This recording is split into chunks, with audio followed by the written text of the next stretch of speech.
Alors ici, vous allez avoir le grand plaisir de découvrir 200 pièces qui arrivent directement des archives de Lucas. Alors vous allez avoir les costumes, évidemment, vous allez avoir les maquettes des vaisseaux, vous allez avoir les dessins, les yeux de Jabba, et je ne veux pas tout vous dire parce qu'évidemment, le plaisir est dans la découverte.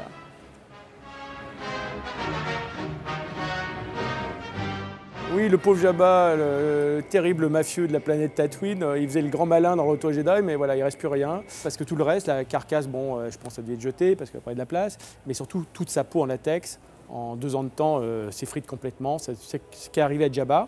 Donc il reste ses merveilleux yeux et ses pupilles qui sont fantastiques. Hein. Vous pouvez voir les cerveaux moteurs. Bon, là, ça m'inquiète parce qu'il me regarde par derrière. Mais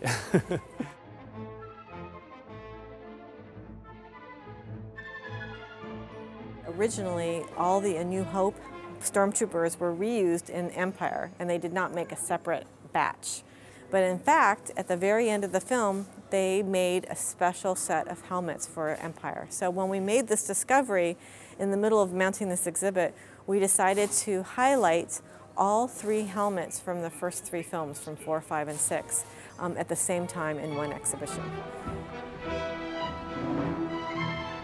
Alors là, on est un rayon droïde, quand même le truc qui fascine le plus chez les enfants. Et donc là, nous arrivons sur C3PO, qui a été bien sûr dessiné par Ralph McQuarrie.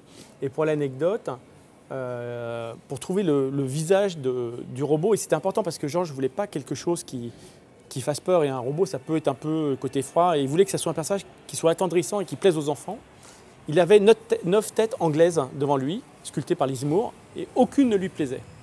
Il y en avait juste une qui l'interpellait, il fait mais ça va pas. Et là, qu'est-ce qu'il a fait? Il a pris 2 pièces de monnaie et il les a plantées dans les yeux. Et c'est pour ça qu'il a les yeux ronds.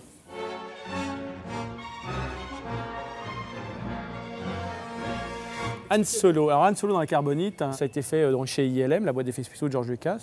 Donc ils ont effectivement moulé vraiment le visage d'Harrison Ford avec ses mains, mais tout le reste a été sculpté par des maquettistes, le torse et tout le reste, les effets de métal partout. Une belle pièce en tout cas, je trouve. D'ailleurs, dans le film, elle fait office d'œuvre d'art dans le palais de Jabba.